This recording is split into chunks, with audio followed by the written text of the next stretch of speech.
नमस्कार दोस्तों, मैं हूं दीपक। आप सभी का स्वागत है देश विदेश की महत्वपूर्ण खबर में। सबसे पहले कोरोना अपडेट। दुनिया में चाइनीज वायरस कोविड-19 का कहर बढ़ता ही जा रहा है। टोटल केस अभी तक 23 लाख को भी पार कर चुका है। मरने वालों की संख्या 2,90,000 के करीब पहुंच चुकी है। हालांकि 15 लाख लोग रिकवर भी कर चुके हैं। अभी दुनिया में कोरोना वायरस से सबसे ज्यादा प्रभावित देश अमेरिका में टोटल केस लगभग 14 लाख के तक पहुँच गई है। 82,000 से ज्यादा की मौत भी हो चुकी है, जबकि 2,63,000 से ज्यादा व्यक्ति ठीक भी हुए हैं। कोरोना वायरस के पॉजिटिव केसों के मामले में रसिया अमेरिका के बाद दूसरे नंबर पे आ गया है। वहीं राष्ट्रपति व्लादिमीर पुतिन के प्रवक्ता को भी कोरोना वायरस पॉजिटिव पाया गया है। भारत में भी चाइनीज वायरस कोविड-19 से पीड़ितों की संख्या लगभग 74,000 तक पहुंच गई है। अच्छी खबर यह है कि इसमें 24,124 लोग अभी तक रिकवर भी कर लिए हैं, जबकि 2400 से ज्यादा लोग की मृत्यु भी हो चुकी है। अगली खबर अमेरिका से। अमेरिका चीन के साथ जंग के लिए किलर मिसाइलों का जखीरा कर रहा है तैयार।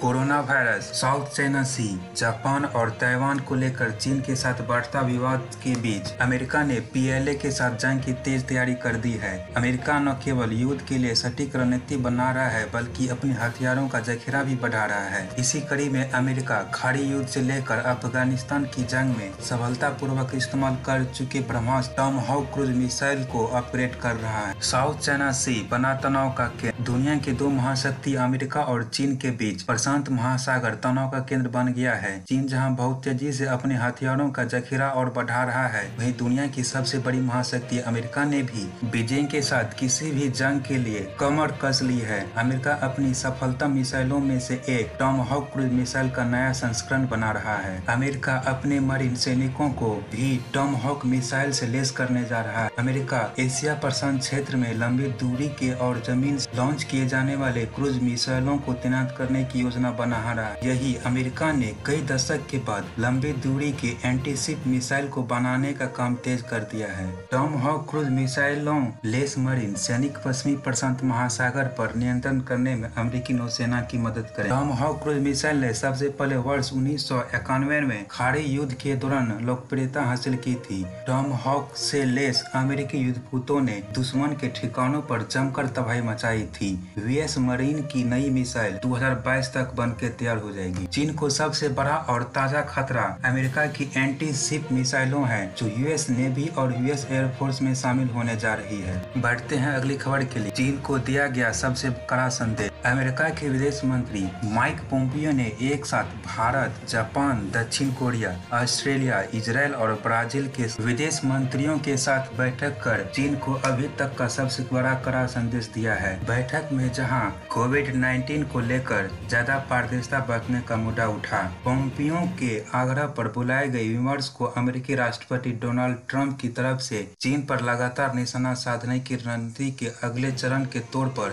देखा जा रहा है। अब खबर चाइना से। पृथ्वी पर अनियंत्रित होकर गिरा चाइना का रॉकेट लॉन्ग मार्च 5B अपने स्पेस स्टेशन पर कार्गो ले जाने के इरादे से लॉन्च किया गया चीन का टेस्ट रॉकेट तकनीकी खराबी के बाद पृथ्वी की ओर लौट पड़ा। हालांकि एक बड़ा हादसा होते होते बच गया, जब इस रॉकेट का बड़ा हिस्सा पृथ्वी के वायुमंडल में अनियंत्रित होकर गिरने लगा। लॉन्ग मार्च 5B का करीब 30 मीटर लंबा और 5 मीटर चौड़ा हिस्सा लगभग 20 मीट्रिक टन का था। माना जा रहा है कि पिछले 30 साल में पृथ्वी के वायुमंडल में अनियंत्रित होकर लौटने वाला यह सबसे बड़ा ऑब्जेक्ट था। इससे पहले 1991 में करीब 39 टन का Soviet union space station salute ऐसे ही आ गिरा। अब खबर अफगानिस्तान। अगली खबर अफगानिस्तान से। अफगानिस्तान की राजधानी काबुल के पश्चिमी इलाके में आतंकवादियों ने एक अस्पताल पर हमला कर दिया, जिससे 2 नवजात शिशुओं समेत 14 लोगों की मौत हो गई। अगली खबर पाकिस्तान में अल्पसंख्यकों पर अत्याचार जारी। पाकिस्तान में रहने वाले हिंदू, सिख और ईसाई अल्पसंख्यकों पर धार्मिक अत्याचार की घटनाएं लगातार बढ़ती जा रही है।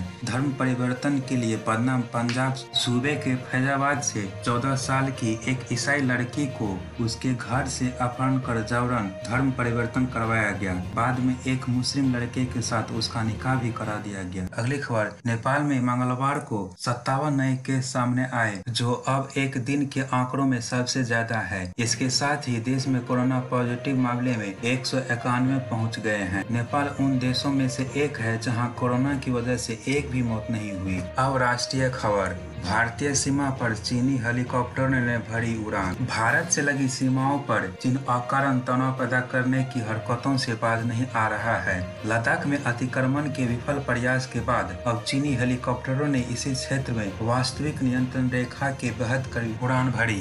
भारतीय वायुसेना के सुखोई लड़ाकू विमानों ने इन हेलीकॉप्टरों को खदेड़ दिया। पूर्वी लद्दाख में बीते हफ्ते भी चीनी सैनिकों ने घुसने की कोशिश की थी। इस पर दोनों ओर से सैनिकों के बीच धक्का मुक्की भी हो गई थी। इसमें कई सैनिक घायल हो गए थे। इसी तरह की घटना सिक्किम सीमा पर भी हुई थी। अगली खबर, पीएम मोदी ने किया 20 लाख करोड़ के विशेष आर्थिक पैकेज का ऐलान। कोरोना संकट के बीच मंगलवार को प्रधानमंत्री मोदी ने राष्ट्र को संबोधित किया। इस दौरान उन्होंने अर्थव्यवस्था को उबारने के लिए विशेष आर्थिक पैकेज का भी ऐलान किया, जिसकी विस्तार से जानकारी बाद में वित्त मंत्रालय देगा। उन्होंने कहा कि वित्त मंत्रालय और आरबीआई की ओर से घोषित पैकेज और इस पैकेज को मिलाकर ये करीब 20 लाख करोड़ रुपए होता है। बढ़ते हैं अगली खबर के लिए। वंदे भारत मिशन के तहत दूसरी चरण में 31 देशों के लिए उड़ान भरेंगे एयर इंडिया के 149 विमान। पूरी दुनिया में समस्याओं का सबब बने कोरोना वायरस के प्रसार को रोकने के लिए लगाए गए लॉकडाउन के चलते कई भारतीय नागरिक विभिन्न देशों में फंस गए थे। केंद्र सरकार इन नागरिकों को वापस लाने के लिए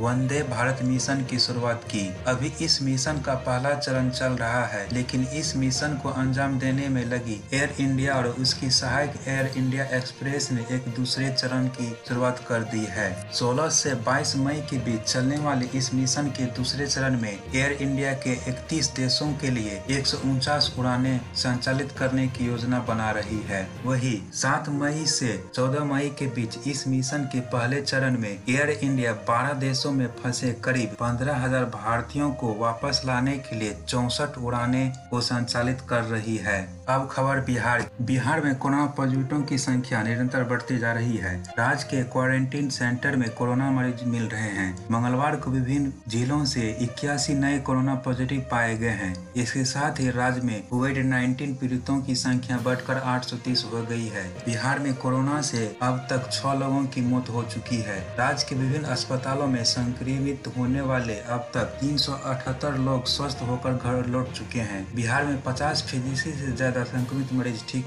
होकर घर लौट चुके हैं। दोस्तों, आपसे रिक्वेस्ट है, आपको आज का वीडियो कैसा लगा कमेंट में जरूर बताएं एवं वीडियो को लाइक जरूर करें, क्योंकि आपके लाइक से ही वीडियो पे ट्रैफिक आएगा, जिससे व्यूअर की संख्या बढ़ेगी। साथ में सब्सक्राइब कर बेल आइकन को जरूर प्रेस करें। Thank you.